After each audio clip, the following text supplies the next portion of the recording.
I've seen something I've come to know as a red cap or a blood cap. It's supposedly a kind of fairy. When I first saw it, I thought it was a person, and then when I realized something was off about it, I thought it was a ghost. I'll tell you about it first and then explain how I came to know more about it. I first started seeing it relatively recently during the summer of 2016. A friend of mine had been renting a house from his parents, who were terrible landlords, by the way. It was a partially completed brick house at the back end of a field in the woods, with the completed portion being attached to a trailer house. Myself and several other friends of ours, accumulating a group total of about 10 regulars, were enjoying our summer vacation from university and working. And when we had time off, we were all chilling at his place, watching movies, working out, drinking, etc. We'd thrown several huge blowout parties over the spring and early summer months with over 300 plus people showing up to them as well. At one of these parties, a huge brawl broke out over some drunken disagreement, flared by the reality that rivaling town students were at the party and some rednecks who had shown up from Kellyville had fired off some guns. In the panic after the gunshots, one jerk ran over the water line with his vehicle and broke it pretty badly. So we had to bring water jugs and make do as a group until the water got repaired, which took a while because college kids are broke. So because of that, we'd have to go outside to the wood's edge to take a piss. While out there, from time to time, I would see it. It looked like a white man with a huge nose and large eyes, and was usually dressed in one of two outfits. Either dirty overalls with a dirty shirt underneath, with a straw hat on and boots, though sometimes it was barefoot and its bald head was showing. Or else it would be in a really old black tuxedo with a bad black toupee on. It would be standing in the field staring at the house, and if you looked away and then looked back again, it would be standing in a different place in the field, still staring at the house, and standing just a little bit closer as well, never looking directly at you. It never felt strange or weird, though. It was like being at someone's house and seeing a person who lives there on the property. It was like it just belonged, and it always showed itself sometime between sunset and sunrise during the twilight hours, or else late at night. I didn't mention seeing it at first. It was actually a girl who hung out with the group that came inside and asked about the man in the field. At that point, I got excited because someone else had seen it too and asked if it was wearing what I described. At which point, the friend who owned the house yelled, "Yes! You've both seen it too?" Over the next couple months, 7 more people saw it, without any of us telling them about it first. Over these same months, people at the house would say they felt like they were being watched from corners and doorways, and several things would move around the house when no one was there. Like this set of praying hands above the fireplace mantel found on the kitchen stove with the palms facing away from you. Multiple people remembering things that didn't happen, shelves that were bolted into the wall falling down, and the cabinets in the kitchen would open on their own. There was also a Walmart bag filled with other Walmart bags hanging on a hook that was moved aggressively like someone had slapped it when several of us were in the kitchen and no one had touched it. Anyway, when my friend finally got fed up with what terrible landlords his parents were, $900+ a month rent per person, no matter if it was just him or however many roommates he brought in, and they didn't take care of those at all, he decided to move out, and I said I'd help. Now, keep in mind, this night we were 100% sober. We were gathering his stuff to help him get moved into a different place and had almost everything gathered except this lotto ticket he'd won some money on. Again, college kids, anything helps.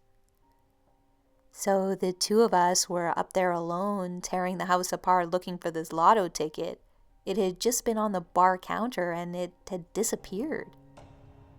During the search, I looked in a nearby room, and as soon as I walked in, I saw it. Standing outside the window, looking into the house. I didn't move, I didn't blink, I didn't take my eyes off it. After a moment, I called for my friend to come over and just pointed at the window. My friend walked in and saw it too. We kept our eyes on it while talking over how to react, and decided to just find the ticket and leave since it had never been aggressive and we weren't going to be coming back anyway. We went back into the main area and continued our search, eventually getting tired of looking. I stopped and leaned over the bar while looking at my phone when I got a weird feeling coming from the doorway of his parents' old bedroom across from the living room. As I turned, my friend walked into the room and stopped. And we both looked the same way simultaneously because we both felt something. And standing in the room behind the TV and the TV stand was it. A couple feet taller than it looked before, dressed in that tuxedo and toupee. Its big eyes were jet black and looking right at us. And for the first time, it didn't feel like it was okay or that it belonged. It felt aggressive. After a few moments of us staring back at it in silence, my friend ran over and shut the door, then said we were leaving. I had already turned around to grab a bag, and in the hallway, right behind me on the floor, was the lotto ticket we had been searching all over the house for. I grabbed it, and on the way out, I looked up at the fireplace mantel, and the praying hands had been turned with their palms facing out towards us. We haven't been back to the house since. A few months later, we were hanging out at a friend's house, and he's an old school hippie, and he's deep into pagan beliefs. We were talking about ghost stories with him and another guy who hung out there regularly and also practiced the same pagan beliefs. After describing the thing to them, they looked at each other and told us it was a blood cap. They told us it was a type of demon that claims land and then drains the energy off of it, and that they get their names from the practice of dyeing the wigs, toupees they wear with human blood. And that ours was probably a young one if its hair was black. Sensing our skepticism, the friend told us to hold on a minute, and he left the room. Then he brought back a book full of descriptions and artist renderings of spirits and fairies and monsters from pagan beliefs. And he showed us an artist rendering that looked just like what we'd seen, right down to the big nose and the huge eyes. We were freaked out, to say the least.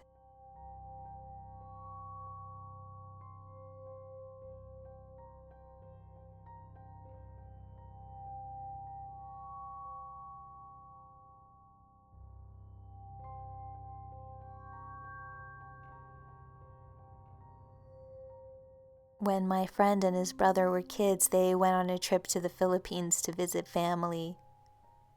Their grandfather there gifted them a slingshot. Being boys, they found a tree outside the house and fired away. One of their relatives, I think Auntie, told them to stop because the tree was inhabited by a duende. In Filipino folklore, duendes can be any sprite-like creature, goblins, gnomes, elves, etc. In this case, their family believed it was a dwarf. Duendes live in abandoned houses, mounds, and trees. They can bring good or bad luck depending on how they're treated. It is believed that if you provoke them, they can cause sickness or death. Well, both of my friends didn't listen to their auntie's warnings to stop using the tree as target practice. The very next day, older brother wakes up with a high fever and felt so weak he couldn't even walk. Younger brother had a cut on his eye that was swollen to the point where he couldn't see out of it. Strange thing about that cut, he says it wasn't painful at all. Their grandpa made an offering, friends think it was rose oil, and went to the tree to ask for forgiveness, then applied the oil to my friends' foreheads. The swelling subsided and the fever was gone almost instantly. I have one much shorter story that I can recall now. This is the same older brother from the earlier story, but I'm not sure if it was the same trip. When everyone in the house was sleeping and he was still trying to fall asleep in the living room, he heard scratching on the side of the house. Then he heard the scratches move up the wall as if something were climbing it, followed by a high-pitched, chattering, cackling sound. He then heard whatever it was come in through the window and walk right up to him and spoke in what sounded like Tagalog, which is the standard language of the Philippines. He couldn't understand what it was saying, but said that it sounded evil. Eventually it went away.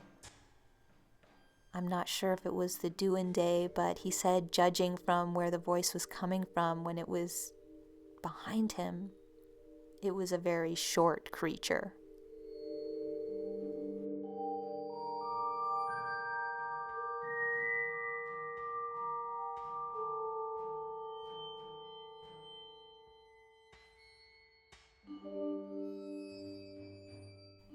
I know everybody sees things in the shadows and in the corner of their eye, so I've learned to shrug it off.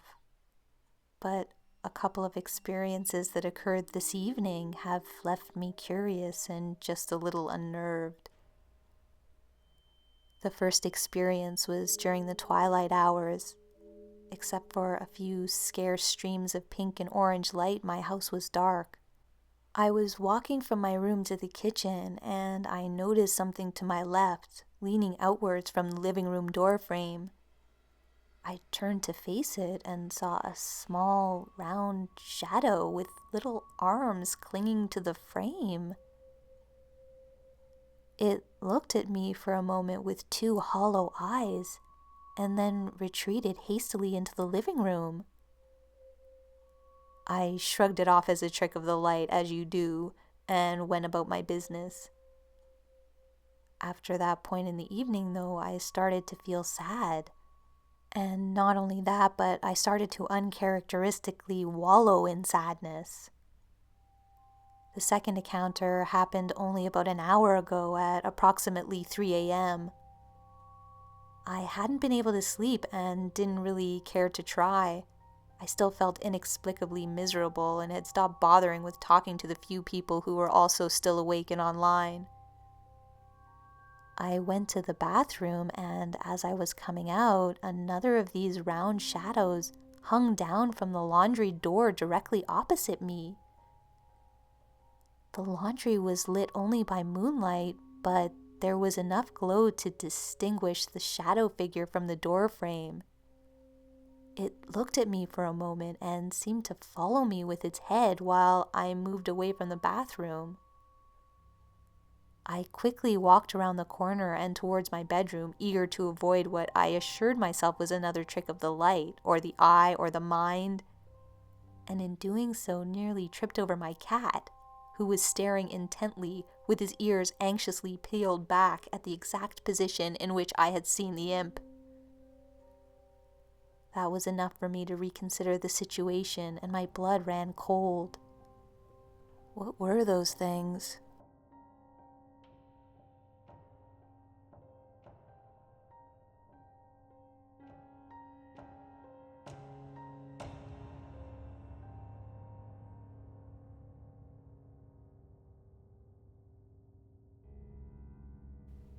This happened to me when I was in grade 6, probably. I had a friend who was older than me. She was into Wicca and stuff like that.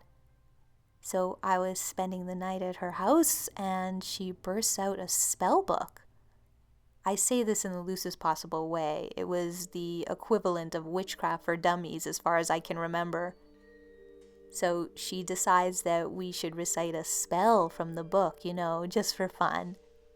We decide that we want to see fairies, and sure enough, within the book, she finds a chant and a dance. Now, I was young, but not that gullible. I didn't think it was going to work, especially since it wasn't written in blood and bound in human skin. Hell, I don't even know if it did work, but what I do know is that partway through, I started to feel like I was being watched. The sensation continued to build as we spun around the room, and I kept expecting to see someone standing behind me. I started to get goosebumps and that intense tingle in the back of my neck. And then it clicked. I could hear voices. All of a sudden, I became aware of a buzzing in the room, a background noise, and the closer I listened, the better I was able to hear it. There were whispers, like a room full of people all whispering at the same time. I could feel it. The whispers, the voices, they were around us. By this point, I was freaking out pretty hard, and I asked my friend, "Do you hear that?" And from the darkness, we both heard, "Shh!" She hadn't said a word. She just stared at me as this thick silence fell over the room.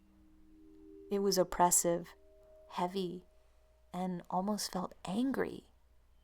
What was fun and ridiculous suddenly had us both scared out of our minds. Both of us heard the voices, both of us felt like we were being watched, and both of us had distinctly heard the shh. The worst part about it was that the rest of the night, the feeling never went away. When we did go to sleep that night, it was tightly bound under the covers, back to back on the same bed. It was the strangest experience I have ever had, and it scared me enough that I never want to repeat it.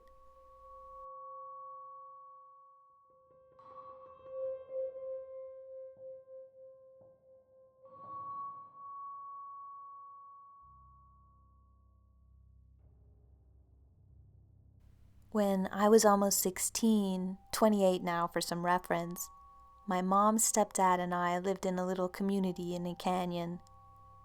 It was a 2-story house with history going back to the Texas Indian Wars. I was friends with most of the other people my age in the area, and a few of them were Wiccan. It was through them that I developed an interest in the occult.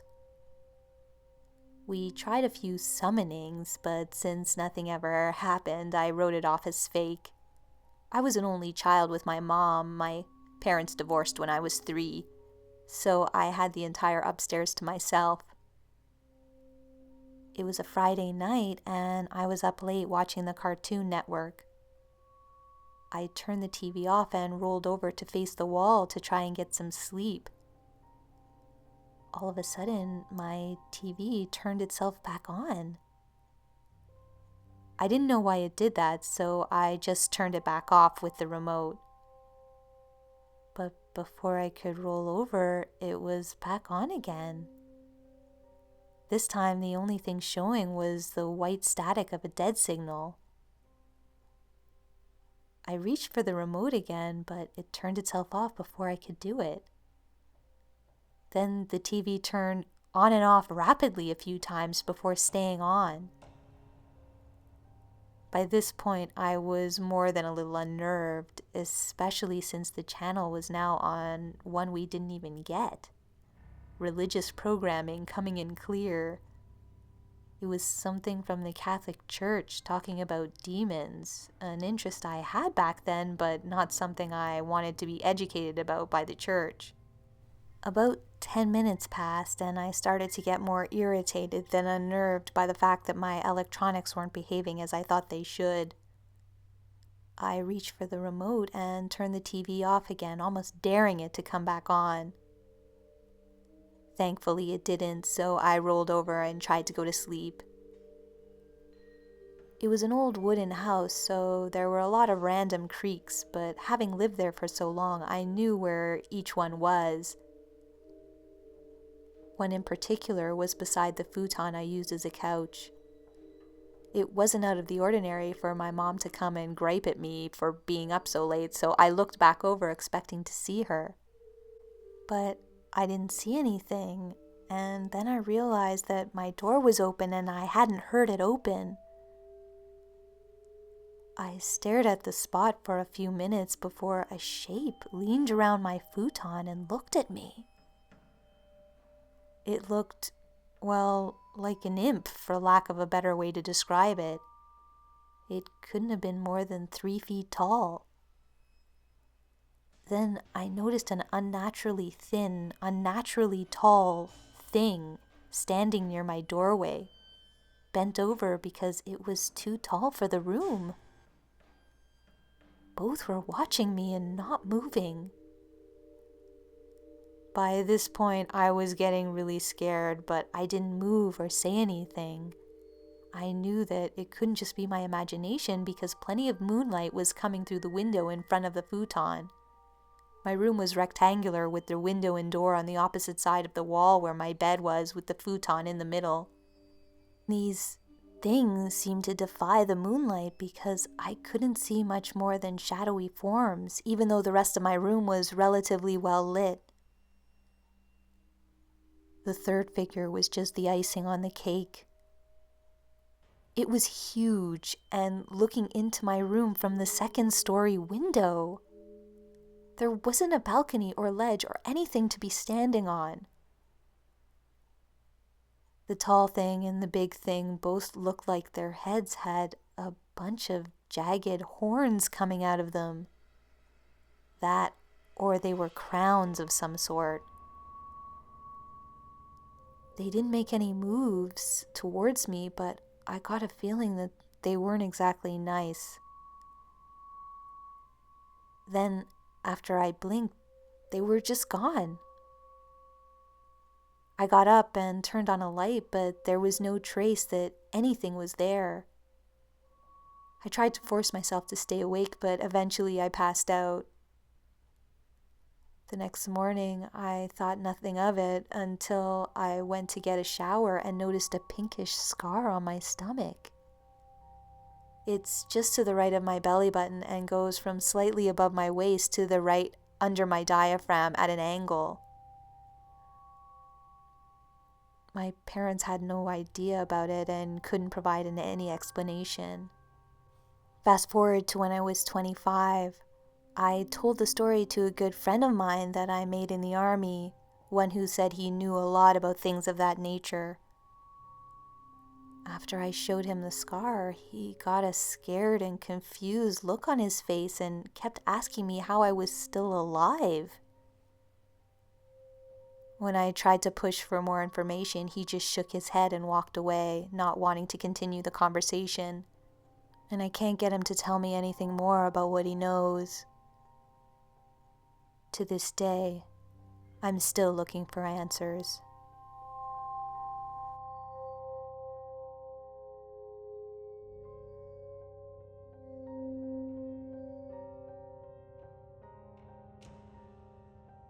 Thanks for watching. All of the stories today came from Reddit, so I'd like to thank everybody who gave me permission to read their stories. The links to those are in the description.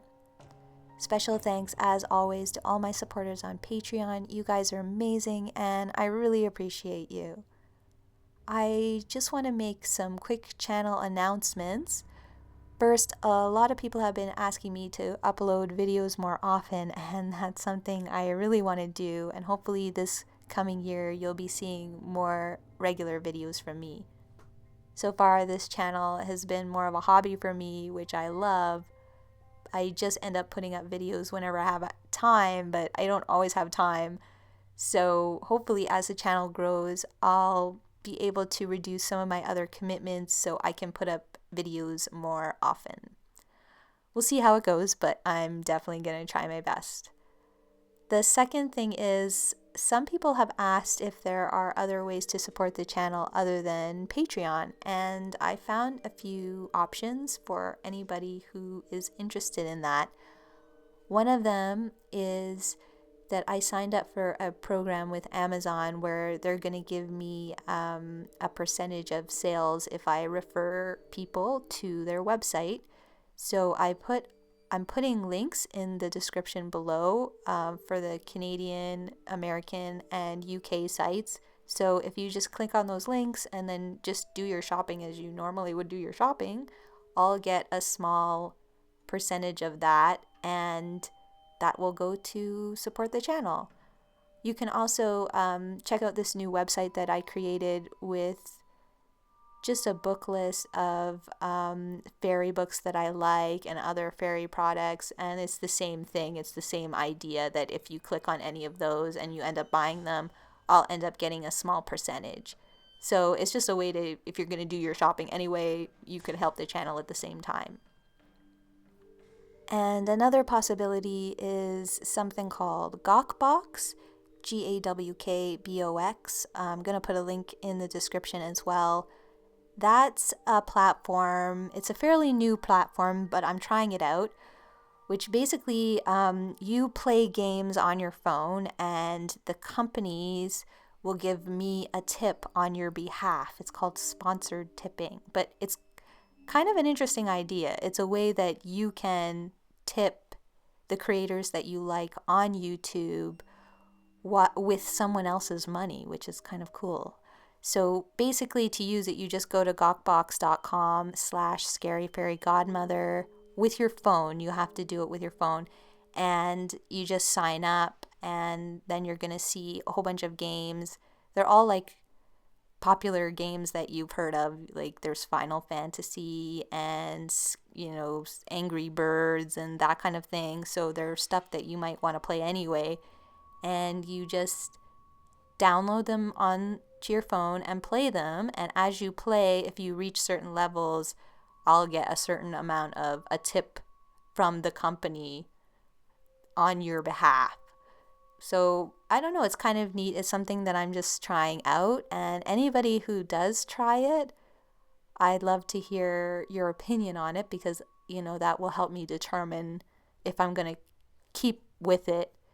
But please let me know if you think that it's like a fun idea and a way that you can support the channel without, you know, spending your own money, which is kind of neat. A friend of mine already tested it out for me just to see if it works, and so far it seems like it works fine. So anyway, I'm just interested in seeing what you guys think about that. I also have some merch on the way, which has been taking me a long time just because these things take time to design and everything. So hopefully I'll have that up soon. I'm hoping to have it up before Christmas, so that's also another possibility. In the meantime, please keep sending me your Scary Fairy encounters. I have a whole bunch of subscriber encounters now collected, so my next video is going to be all subscriber encounters, so I'm really looking forward to that. And of course, liking, commenting, sharing, and subscribing if you're new are also amazing ways to help out the channel. And until next time, this has been a visit from your Scary Fairy Godmother.